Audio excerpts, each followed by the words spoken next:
welcome to this very special Christmas chat with a very dear friend. I was telling him that, on Christmas Day, when I see the gray stubbles, this is not the Gautam Gambhir I know. For me, he's still this young brother of mine who I've seen grow, become the world champion that I know, playing that 97, 75, whatever he's done. I mean, tremendous achievements. So the young man who became a star and now making a difference to society with his work as a politician as well. So Gautam Gambhir, many congratulations for doing what you are. As I wrote to you yesterday, makes a difference to me and something that I deeply admire. And obviously, Merry Christmas to you and the family. Hopefully, this starts a better world. Thank you for speaking to me. Thank you so much. Pleasure is mine, and thank you for all your great work. I don't think so. I deserve so much of appreciation. No, you do. Achha, straight away, Gautam. If one thing you have taught us through your cricket, and I'll focus on that, is the fight. After the 36, all of us have said at a certain point, initially all of us were emotional. And then all of us said, no, this is an aberration, etc., etc. But tomorrow, when Boxing Day starts, we will need that fight. Your first words, how do you overcome such a performance mentally? How do you deal with it more when your captain has come back and Ajinkya has taken over? See, look, first of all, you got to accept that there will be scars. And the more you start hiding behind it, obviously it's going to get even more tougher. You got to just face the fear.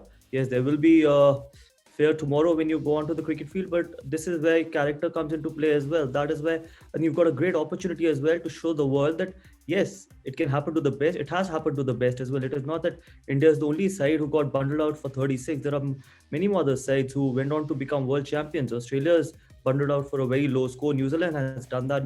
South Africa, other teams have also done that. So it's not that you're the only one who've been bundled out for 36. So the important thing is you've got another opportunity, probably not another opportunity, but 3 more opportunities or probably 6 more opportunities to go out there and play for your country and make your country proud, because it's a great honor when you walk onto the cricket field representing your country. So bygones are bygones, but you got to see, again, you got to look at the positive side of it, that you did manage to dominate 2 days out of the 3. Yes, we can talk about it. Yes, there was embarrassment.